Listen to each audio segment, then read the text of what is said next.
Drama serial Duniyapur के आने वाले एपिसोड में हम देखेंगे कि कसाई का बेटा पूरी हवेली छान मारता है, लेकिन इसे कहीं भी कोई भी नहीं मिलता। वो नरेज आदम को आकर बताता है कि नवाब और इसकी बेटी फरार हो चुके हैं, कोई भी हवेली में मौजूद नहीं है। इस पर नरेज आदम इससे सवाल करता है कि क्या तुम्हें कहीं पर शमीर मिला। कसाई का बेटा उसको बताता है कि शमीर भी कहीं पर मौजूद नहीं है। यहाँ पर नरेज आदम को ये बात अच्छी तरह से समझ आ जाती है कि उसका बेटा शमीर अना के साथ फरार हो चुका है और इसे इस बात का बहुत ज्यादा दुख भी होता है कि इसके अपने बेटे ने ही इसके साथ गिरफ्तारी की। इधर दूसरी तरफ हमें दिखाया जाता है कि अना और अमीर भाग कर पुलिस इंस्पेक्टर मीर हसन के घर में पनाह ले लेते हैं। जब मीर हसन अपने घर में वापस जाता है तो वो शमीर और अना को देखकर परेशान हो जाता है, क्योंकि उसे खुद भी इस बात का इल्म नहीं होता कि शमीर और अना इसके घर में मौजूद है। मीर हसन शमीर को ये मशवरा देता है कि तुम अपने बाप के सामने सर झुका लो। वो उसे कहता है कि तुम ऐसा करो कि अपने बाप के सामने खुद ही पेश हो जाओ, क्योंकि वो तुम्हें ढूंढ कर निकाल ही लेगा, वो तुम्हें जिंदा नहीं छोड़ेगा और ना ही अना को। लेकिन शमीर इसकी बात मानने से इनकार कर देता है। मीर हसन इसे समझाता है कि तुम्हारा बाप खुद ही एक अदालत है और फैसला सुनाने वाला भी वही है और सजा देने वाला भी। तुम दुनियापुर में रहते हुए उससे बच नहीं सकते और ना ही कोई ऐसा रास्ता है जहाँ से तुम दुनियापुर से फरार हो जाओ। लेकिन शमीर इसको कहता है कि मैं ऐसा हरगिज में नहीं करूंगा, मैं अपनी और अना की जान बचाने के लिए आखिरी दम तक लड़ूंगा।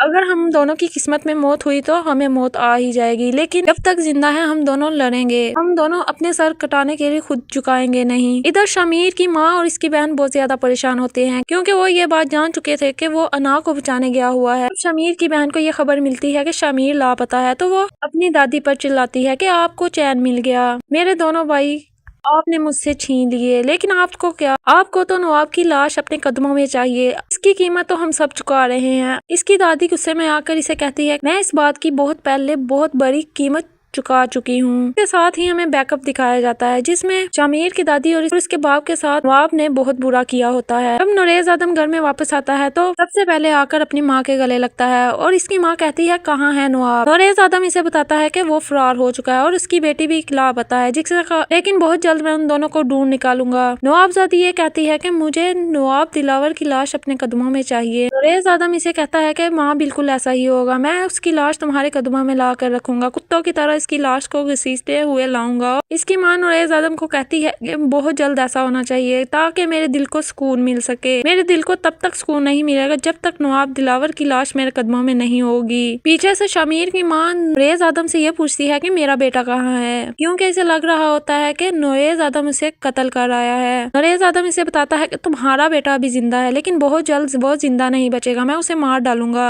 शमीर की माँ इसे कहती है वो तुम्हारा खून है, तुम ऐसा नहीं कर सकते, आखिर तुम्हारा वो बेटा है, तुम अपने ही बेटे को अपने हाथों से कत्ल कैसे कर सकते हो। नरेज आदम कहता मेरा कोई बेटा नहीं, वो सिर्फ एक गद्दार है और मेरी अदालत में गद्दार की सिर्फ एक ही सजा है और वो है सजाए मौत, जो कि मैं उसे बहुत जल्द दे दूंगा। बहुत जल्द मैं उसे ढूंढ लूंगा। मैंने अपने सारे आदमी पूरे दुनियापुर में फैला रखे हैं ताकि वो दोनों दुनियापुर से कहीं बाहर ना जा सके। तो शमीर की माँ हैरानगी से अपने शोहर की तरफ देखती है। वो नरेज आदम इसे बताता है कि तुम्हारे बेटे ने नवाब की बेटी के साथ इश्क किया है और वो उसे लेकर फरार हो चुका है, उस बेटी के साथ जिसको मारने का फैसला मैंने सुना दिया था। अब मैं किसी सूरत में भी उन दोनों को जिंदा नहीं छोड़ूंगा। नाज़रीन, आपको क्या लगता है कि शमीर अना को बचाने के लिए अपने बाप के खिलाफ जाकर कौन सी कीमत चुकाएगा, उसे अब आगे जाकर वो किस तरह अपने बाप से बच पाएगा? अपनी राय का इज़हार कमेंट सेक्शन में जरूर करें। जाते जाते मेरी वीडियो को लाइक कर दें और चैनल को सब्सक्राइब कर दें।